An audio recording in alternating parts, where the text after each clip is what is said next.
So hello everyone, welcome to my YouTube channel. आज की इस वीडियो में हम बात करेंगे काउंसलिंग प्रोसेस कैसे होती है एनएफएसयू 2026 में।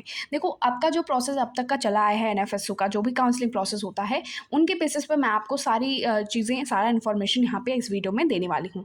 कैसे कैसे ईमेल्स आते हैं, कौन से बच्चे मेरिट लिस्ट में होते हैं, वेबएक्स प्लेटफॉर्म पर कैसे ज्वाइन होना होता है, क्या क्या चीज़ें ईमेल में मेंशन होती हैं, और इस वीडियो से आपके सारे डाउट्स क्लियर हो जाएंगे। हर चीज़ ईमेल में मेंशन होती है, चाहे वो फीस हो, चाहे वो सारी चीज़ें आपको एक कैंपस से दूसरे कैंपस, मतलब बहुत सारे क्वेश्चंस और बहुत सारे डाउट्स आप सबके रहते हैं। तो वो सारी चीज़ें आपको ईमेल से और मेरिट लिस्ट और सारी चीज़ों से आज की इस वीडियो से पूरी की पूरी फिनिश हो जाएगी। तो वीडियो को पूरा देखना, और वीडियो पसंद आई हो तो लाइक ज़रूर कर देना एंड सब्सक्राइब कर देना। हम हर दिन लाइव सेशन करेंगे एंड सारी चीज़ें एक साथ करेंगे, ठीक है। चलो फिर वीडियो को शुरू करते हैं। तो सबसे पहला प्रोसेस मैम हमारा क्या क्या चीज़ें होती हैं, यहाँ पे एक बार शॉर्ट में समझ लेते हैं। देखो, यहाँ सबसे पहले होता है मैम, हमें एनएफएसयू का करेक्शन विंडो ओपन होगा। सबको पता है एनएफएसयू का करेक्शन विंडो कब ओपन होगा मैम? फॉर मार्क्स के लिए या फिर प्रेफरेंस लिस्ट चेंज करने के लिए, कुछ भी चेंजेस करने के लिए, अपलोड करने के लिए हमें 3 जुलाई और 4 जुलाई, कौन से 3 जुलाई और 4 जुलाई को हमारा करेक्शन विंडो ओपन होगा, जिसमें हमें अपने मार्क्स डाल देने हैं। अब हमारा काम हो गया खत्म, ठीक है। अब क्या होगा मैम?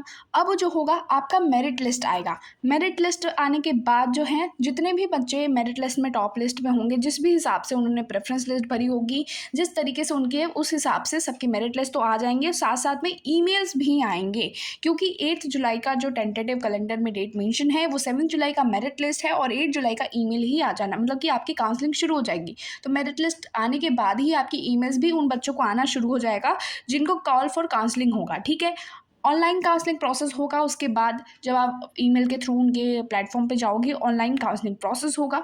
उसके बाद क्या होगा, आपको फ़ी पेमेंट करनी होगी। जब आप फ़ी पेमेंट कर दोगे तब जा कर के आपकी सीट लॉक्ड हो जाएगी, आप सीट बुक कर लोगे। मतलब अब आपकी सीट जो है आप ही के पास है, सेफ सीट पे हो गए हो, कोई भी अब आपसे सीट नहीं ले सकता, ठीक है। फिर होता है offline document verification and then last में ओरिएंटेशन, सबको पता है, ठीक है। तो एक बार ये शॉर्ट में था, एक बार फुल पूरा चीज़ समझ लेते हैं। कैसे कैसे ईमेल्स कैसे कैसे आते हैं, ईमेल्स में क्या क्या चीज़ें मेंशन होती हैं, क्या फ़ी पेमेंट, क्या चीज़ें, और बहुत सारी चीज़ें हैं गाइस। तो एक बारी प्लीज़ वीडियो को आराम से, शांति से और अच्छे तरीके से सुनना, ठीक है। सबसे पहले देख लो, बहुत बच्चे पूछ रहे थे मेरिट लिस्ट कैसे दिखती है। देखो, ये ईडब्ल्यूएस मेरिट लिस्ट है। इस तरीके से बहुत सारे कैटेगरीज की, UR category, OBC, ST, SC, PWD, EWS, ऐसे ही सारे तुमको दिखेंगे मेरिट लिस्ट में। ये धारवाड़ कैंपस का है, ठीक है, ये धारवाड़ कैंपस का है। ऐसे ही कैंपस टू कैंपस भी दिखेगा, ऑल इंडिया रैंक्स भी दिखेंगी, और इस तरीके से तुमको अलग अलग तरीके से मेरिट लिस्ट भी दिखेगा, ठीक है। यहाँ पे बच्चों की जो है कैटेगरीज मेंशन है, यहाँ पे उनके मार्क्स मेंशन है इसमें, ठीक है। एंट्रेंस का जो उनका रोल नंबर उस वक्त था तब का है ये। तो ये तुम्हें जो मेरिट लिस्ट में अभी दिखा रही हूँ वो 2025 का है, ठीक है। तो इसको मिसमैच मत करना।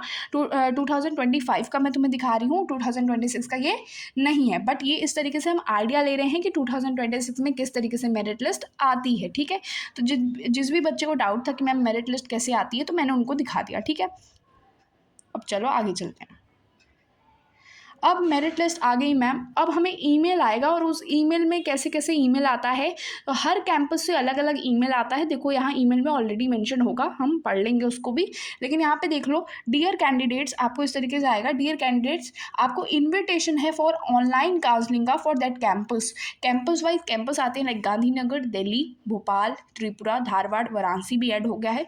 इस तरीके से ये लोगों के अलग अलग आपके जो हैं इन्विटेशन आएंगे ऑनलाइन काउंसलिंग के लिए, ठीक है, फॉर दैट प्रोग्राम, ठीक है। यहाँ पे ये सारी चीज़ें लिखी हैं। फिर आगे क्या लिखा है एक बार ये देख लो, इफ़ यू हैड सेलेक्टेड, यहाँ पे अब सारी चीज़ें क्लियर होने लगेंगी आप सबकी चीज़ें। If you had selected other campuses for the same programme, name might also appear in the counselling list. देखो, काउंसलिंग लिस्ट हो सकता है, आपको ईमेल जो है, ठीक है, ईमेल जो है आपकी जो मेरिट लिस्ट हो हर कैंपस। अब बच्चे ने गांधीनगर भी दे रखा है, दिल्ली भी रखा है, और बच्चे के 250 आउट ऑफ 250 हैं, ठीक है। तो बच्चे के दिल्ली कैंपस में भी आएंगे और गांधीनगर कैंपस में भी आएंगे, मेरिट लिस्ट में नेम, दोनों में नेम अपीयर होगा, ठीक है। फिर देखो यहाँ पे, each campus will send a separate email to inform the candidates call for counselling, ठीक है। सेपरेट ईमेल्स आते हैं फॉर अलग अलग कैंपसेस, लाइक गांधीनगर के लिए अलग आपके लिए ईमेल आएगा, दिल्ली के लिए उन बच्चों को अलग आएगा, मतलब मेंशन होगा। जो अभी आपको मैंने पीछे दिखाया ना, यहाँ पे देख लो, वापस से देखो, ये यहाँ पे मेंशन है ना, धारवाड़ कैंपस, इस तरीके से गांधीनगर, ऐसे हर सारे कैंपसेस के इस तरीके से मेंशन होते हैं। तो आपको पता लग जाएगा कि आपको किस कैंपस से आया है और किस कैंपस के लिए आपको एडमिशन लेना है या नहीं। ठीक है, अब यहाँ पे देखो, मे receive counselling emails from more than one campus. आपको जो काउंसलिंग ईमेल्स भी आ सकते हैं, वो हो सकते हैं, बच्चे के तो 250 हैं, तो 250 वाले बच्चे के तो हर जगह मतलब काउंसलिंग ईमेल्स आएंगे जो जो उसने कैंपसेस भर रखे हैं। एक एग्जाम्पल दे रही हूँ, ठीक है। तो may receive counselling emails from more than one campuses if you are eligible. ठीक है, एलिजिबल अगर हो आप मेरिट लिस्ट के हिसाब से, तो आपको ईमेल्स जो हैं हर कैंपसेस के आ सकते हैं, बिल्कुल आ सकते हैं। फिर क्या होगा, अब हमें ईमेल्स आ गए, सपोज हमें गांधीनगर के ईमेल्स आ गए, ठीक है। फिर क्या होगा, the online counselling session, the online counselling session for the same programme at different campuses. देखो, अभी बहुत बच्चे पूछ रहे थे कि मैम कैसे कैसे होता है, हमने इस सेकेंड राउंड में कर लिया तो हमें उसमें थर्ड राउंड में मिल गया। यार बहुत तुम लोग का प्रॉब्लम था, ठीक है, डाउट था कि क्या क्या होगा। तो यहाँ पे इन्होंने अच्छे तरीके से उसको मेंशन करा है, एक बार ही उसको शांति से ध्यान से सुन लो। ऑनलाइन काउंसलिंग सेशन जो है तुम्हारा, ठीक है, वो सेम प्रोग्राम के लिए डिफरेंट कैंपसेस के लिए शेड्यूल ऐसे तरीके से होता है, ऐसे टाइमिंग से होता है कि कोई भी चीज़ ओवरलैप नहीं करती। ठीक है, तो सारी चीज़ें हो जाएंगी। अब इधर देखो, सेकेंड पॉइंट देखो, if you are allotted a seat at any campus, अगर तुम्हें अलॉट हो गई सीट किसी भी कैंपस की, तुमने ले ली, ठीक है, you must pay the prescribe fees within the given time to confirm your admission. तुम्हें फ़ी पेमेंट करनी पड़ेगी कंफर्म करने के लिए अपना एडमिशन, वरना अगर तुम फ़ी पेमेंट फेल कर देते हो तो तुम्हारा एडमिशन तब नहीं सिक्योर होता। ठीक है, वो सेकेंड राउंड के लिए सीट हो जाएगी अगर फर्स्ट राउंड के लिए तुमने नहीं की fee payment. Even after confirming admission, ठीक है, even after confirming admission by paying fee at one campus, you may still attend counselling session at other campus. अगर किसी बच्चे ने सपोज गांधीनगर कैंपस के लिए मैम हमने फ़ी पे कर दी है, बट हम दिल्ली कैंपस के लिए भी काउंसलिंग सेशन में ज्वाइन हो गए, तो आप बिल्कुल, आप अगर गांधीनगर के लिए आपने ऑलरेडी फ़ी पेमेंट उनकी कर ली, काउंसलिंग उनका कर लिया है, और दिल्ली कैंपस का भी आपको काउंसलिंग ईमेल आ गया है, तो आप उनमें भी ज्वाइन हो सकते हो। ये चीज़ यहाँ पे मेंशन है, ठीक है। अब क्या हो गया, यहाँ पे देखो, if you receive a counselling call, ठीक है, if you receive a counselling call from another campus after already paying the fees, ये मेजर डाउट बच्चे का था। देखो यहाँ पे सारी चीज़ें क्लियर है, अगर हमने उस चीज़ की फ़ी भी पेमेंट कर दी है, मतलब गांधीनगर की फ़ी हमने पेमेंट ऑलरेडी कर दी है मैम, तो दिल्ली के लिए हम कैसे बोलेंगे, दिल्ली के काउंसलिंग सेशन में तो हम हैं ऑलरेडी ईमेल में ज्वाइन, उनके जो प्लेटफॉर्म होती है उसमें तो हम ज्वाइन हैं उनके ऑनलाइन काउंसलिंग में, बट हमने फ़ी पेमेंट तो गांधीनगर की ऑलरेडी कर रखी है, तो हमें कैसे होगा। At a previous campus programme your fees will be, जो तुम्हारी फ़ीस है, जो मैं हमेशा तुम्हें लाइव सेशन में और हर जगह बताती आई हूँ, तुम्हारी फ़ीस जो है ट्रांसफ़र्ड कर दी जाती हैं न्यू कैंपसेस में। ठीक है, ट्रांसफ़र कर दी जाएगी तुम्हें किस में, न्यू कैंपस में। ठीक है, डाउट क्लियर। पहला डाउट मैम कि ओवरलैप तो नहीं करेगा क्या, बिल्कुल नहीं करेगा। सेकंड चीज़, क्या हमने गांधीनगर में काउंसलिंग में ज्वाइन हुए तो क्या हम दूसरे का के मतलब दूसरे कैंपस के ईमेल या काउंसलिंग सेशन में ज्वाइन हो सकते हैं ऑनलाइन, बिल्कुल हो सकते हैं अगर आप उसमें एलिजिबल हो, अगर आपको मेरिट लिस्ट में नेम है स्टार्टिंग में भी। ठीक है, दिल्ली में अगर आपको भी आ गया, गांधीनगर में भी आ गया, तो दोनों में ज्वाइन हो सकते हो, आराम से हो सकते हो, जितना चाहो उतने में हो सकते हो। If you receive a counselling call, ठीक है, ये वाला चीज़ तुमने समझ में आया क्या, कि फ़ी पेमेंट कर दी तो ट्रांसफ़र कर दिया जाएगा टू न्यू कैंपस। ठीक है, अब सुनो, अब जो चीज़ है तुम्हारी लास्ट,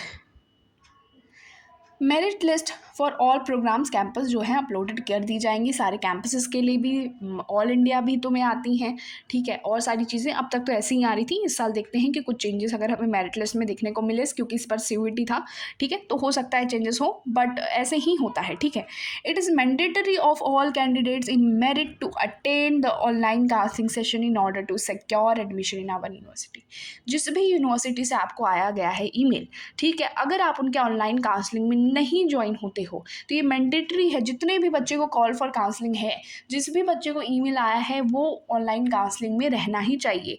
ठीक है, अगर वो नहीं रहता है तो क्या हो जाएगा, जो आपकी सीट है वो किसी और को दे दी जाएगी, नेक्स्ट वाले को दे दी जाएगी।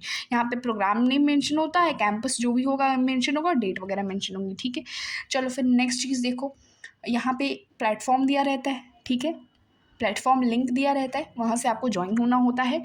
यू नीड टू ज्वाइन, यहाँ पे एक चीज़ लिखी है, ध्यान से पढ़ना इसको। You need to join the admission counselling online via the link, ठीक है, जो लिंक दिया गया है एट द टाइम, जो टाइम आपको दिया जाएगा, ठीक है। अब क्या क्या चीज़ें, ठीक है, ये चीज़ ध्यान में सुनना, ठीक है। You are required to keep your NFSU application number, ठीक है। अब मैं आपको बताती हूँ आपको रखना क्या है, ये पुराना है तो मैं आपको अभी बताती हूँ। अपना NFSU का जो फॉर्म तुम फिल करोगे प्रिंट आउट वो रख लेना, साथ में तुम्हें अपना आधार कार्ड रखना है, ठीक है। 1 वैलिड फ़ोटो ID कार्ड, चाहे वो आधार कार्ड है, पैन कार्ड है, पासपोर्ट है या वो वोटर ID कुछ भी है, तो तुम्हें वो रख लेना है। और क्या रखना है मैम, हमें CUET का स्कोर कार्ड रख लेना है, यहाँ पे ऑलरेडी मेंशन करके आता है, तुम्हें जब ईमेल आएगा वहाँ पे भी मेंशन होगा, तो मतलब घबराने की ज़रूरत नहीं है। अभी भी मैं तुम्हें बता दे रही हूँ, तो ये चीज़ें तो लाइक नॉर्मल है, वो तो रखनी पड़ेंगी, ठीक है।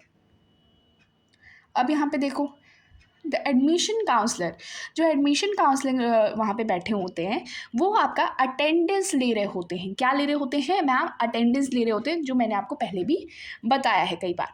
विच would mark your presence in the counselling session, वो आपको प्रेजेंट या एब्सेंट तरीके से अटेंडेंस देते हैं कि आपका जो मेरिट लिस्ट के हिसाब से बच्चों को वो बार बार बुलाते हैं, ठीक है, 2 बार या 3 बार शायद आपका नाम रिपीट करते हैं, उतने में अगर आपने उन्हें प्रेजेंट बोल दिया, ठीक है, तो फिर आपको आगे पूछा जाएगा कि आप इसमें लेना चाहते हो एडमिशन की नहीं, कि क्या चीज़ें यहाँ पे लिखी हुई हैं, फिर से हम एक बार पढ़ लेते हैं, ठीक है। विच would mark your presence in the counselling session, it is your sole responsibility, आपकी रिस्पॉन्सिबिलिटी है कि रिस्पॉन्ड करने का।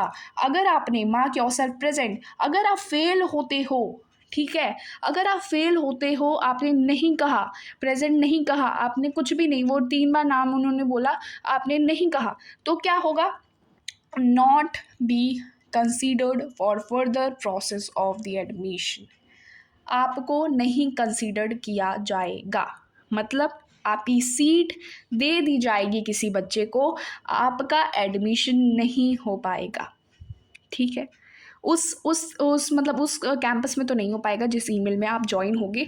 अगर आप बाद में ज्वाइन हुए, अगर आपने बाद में आंसर किया, किसी बच्चे का चल रहा है कि मैम मेरा आपने नाम बुलाया था, आपने एप्लीकेशन नंबर बुलाया था, मैं नहीं बोल पाया, नहीं बोल पाई, चला जाएगा बेटा, नहीं मिलेगा, ठीक है, सीट दे दी जाती है, ठीक है। फिर लास्ट चीज़ ये देख लो, वंस यू मार्क, अब तुमने वहाँ पे बोल दिया कि मैम आई एम प्रेजेंट, उन्होंने आपको कहना है कि भाई कैमरा ऑन कर और अपना जो फ़ोटो ID कार्ड है, गवर्नमेंट ID कार्ड है, जो भी, वो आपको शो करना होगा, जो जो वो कहेंगे आप शो कर देना वहाँ पे। मार्क योर सेल्फ प्रेजेंट, अगर आपने मार्क कर दिया उन्हें present, confirm your willingness to take admission, अब वो आपसे पूछते हैं कि आपको इस कैंपस में एडमिशन चाहिए या नहीं। Admission counsellor will send you an email at registered email ID to make the payment, अब अगर आपने कह दिया कि हाँ बिल्कुल हमें गांधीनगर चाहिए, तो फिर वो आपको क्या करते हैं, आपके रजिस्टर्ड ईमेल ID पे आपको ईमेल सेंड करते हैं टू मेक दी पेमेंट। अगर पेमेंट नहीं होती है, अगर पेमेंट नहीं करते हो तो भी चली जाएगी सीट, ठीक है, तो 24 घंटे के अंदर आपको पेमेंट करनी होती है। अब यहाँ सुनो, if you fail to attend the counselling session, ठीक है, और choose not to opt for admission process, you shall be deem to have your claim for admission NFSU Dharwad का, मतलब उसमें नहीं कर पाओगे, ठीक है, जो अभी पहले हमने बात की तो वही लिखा है, ठीक है। Your seat shall given to the next person in the merit list, ये सारी चीज़ें यहाँ पे लिखी हुई हैं, ये मैंने तुम्हें ऑलरेडी बता रखा था, ठीक है। On the date of counselling, on the date of counselling session, जिस दिन काउंसलिंग का डेट रहेगा, you need to make payment the first semester fee, पहली सेमेस्टर की फ़ी तुम्हें पेमेंट करनी होगी, जो कि है 74,000, ठीक है, इतनी पेमेंट करनी होगी। और अगर आप में कुछ चेंजेस होंगी तो आपके ईमेल में वो मेंशन करेंगे कि कितना पेमेंट करना होता है, ठीक है। ऑनलाइन पेमेंट लिंक दिया जाएगा जो कि ईमेल से आता है, ठीक है, रजिस्टर्ड ईमेल ID पे, तो सारी चीज़ें, सारा प्रोसेस ऐसे चलता है, ठीक है। मैंने बता दिया आपको कि पेमेंट वगैरह कर दिया। अब यहाँ पे क्या होगा, एक बार ही आपने पेमेंट कर दिया, once you pay the fee, आपने एक बार ये फ़ी पेमेंट कर दी, you will receive the payment receipt, एक बार ही आप जो आपको पेमेंट रिसिप्ट मिलेगी, आपने पेमेंट कर दिया, फीस कर दिया, अपनी सेमेस्टर फी कर दी, अब आपको पेमेंट रिसिप्ट मिलेगी उस ईमेल पे, ठीक है, रजिस्टर्ड ईमेल ID पे, उसको आपको प्रिंट आउट करके लेकर के जाना पड़ेगा, कब, ऑफलाइन डॉक्यूमेंट वेरिफिकेशन में। मैम हमारा ऑनलाइन काउंसलिंग हो गया, हमने अपने आप को प्रेजेंट मार्क कर दिया, हमने फ़ी पेमेंट कर दी, हमने फ़ी पेमेंट की रिसिप्ट भी निकलवा ली, अब क्या होगा, ठीक है। अब आपको बुलाया जाएगा, एक टाइम एक डेट दिया जाएगा, उस टाइम को आपको ऑफलाइन डॉक्यूमेंट वेरिफिकेशन के लिए जाना पड़ेगा। एक बारी फिजिकली, बिल्कुल आपको फिजिकली डॉक्यूमेंट्स वहाँ पे चेक करवाने पड़ते हैं, जहाँ पे हार्ड कॉपीज़ और आपको उनकी फ़ोटो कॉपीज़ भी लेके रखनी होती है, ठीक है। उसके बाद आपके ओरिएंटेशन सारे प्रोसेस शुरू हो जाता है। तो ये मैंने आपको क्लियर उनकी ऑफिशियल जो एक बच्चे को आई हुई ये चीज़ें हैं, ठीक है, ये उनकी ईमेल्स में लिखा हुआ है। तो उनकी जो उनकी खुद की ईमेल्स में ये जो लिखा हुआ है वो मैंने आपको यहाँ पे बताया है। सारी चीज़ें बिल्कुल एकदम एक्यूरेट और सारी चीज़ें आराम से और ऑनेस्टली अच्छे तरीके से बताई है। तो आई होप अब कोई कन्फ्यूजन नहीं रहा कि मैम कैसे होता है काउंसलिंग प्रोसेस, क्या हमें फ़ी पेमेंट उस वक्त करनी होती है, बाद में नहीं कर सकते क्या? यहाँ पे उन्होंने अच्छे से मेंशन करा है। अगर हम बाद में आते हैं काउंसलिंग प्रोसेस में, हमारा एडमिशन हो जाएगा क्या, जब हमारा नाम ऑलरेडी 3 बार बुलाया जा चुका है, तब नहीं किया जाएगा, उन्होंने मेंशन आपको कराया, आपकी सीट किसी और को दे दी जाएगी। तो ये सारी चीज़ें थी यार जो यहाँ पे मेंशन थी ईमेल में, जो मैंने तुम्हें बता दी हैं, ठीक है। और भी कुछ प्रॉब्लम है, अगर कोई डाउट है तो तुम कमेंट कर सकते हो। ऑल्सो हम रोज़ लाइव सेशन करते हैं, आज भी करेंगे, कल भी करेंगे और हर दिन करेंगे जब तक आपका एडमिशन नहीं हो जाता, ठीक है। मैं आपको हमेशा सपोर्ट करूँगी। एंड लाइव सेशन में अगर सब्सक्राइब नहीं किया है तो कर देना, लाइव सेशन में आ जाना, जो भी डाउट है हम वहाँ पे क्लियर कर लेंगे, ठीक है। आई होप आपको काउंसलिंग प्रोसेस जो है डिटेल समझ में आया हो। ईमेल का क्या प्रोसेस है, ईमेल कैसे होता है वो भी बताया है, वेबएक्स प्लेटफॉर्म पे कैसे ज्वाइन होना होता है, लिंक दिया गया है कैसे ज्वाइन होना, ठीक है। कॉल फॉर काउंसलिंग, जितने भी बच्चे कॉल फॉर काउंसलिंग हैं वो एक से ज़्यादा भी कैंपसेस के लिए कॉल फॉर काउंसलिंग हो सकते हैं, और वो उन पे है कि वो कितने पे ज्वाइन होना चाहते हैं, ठीक है। तो ये उन पे है। तो मैंने सारी चीज़ें यहीं पे यार उनकी ऑफिशियल चीज़ों पे आपको बता दी है। आई होप आपको समझ में आया हो। एंड नेक्स्ट वीडियो में मिलते हैं, तब तक के लिए बेस्ट ऑफ लक।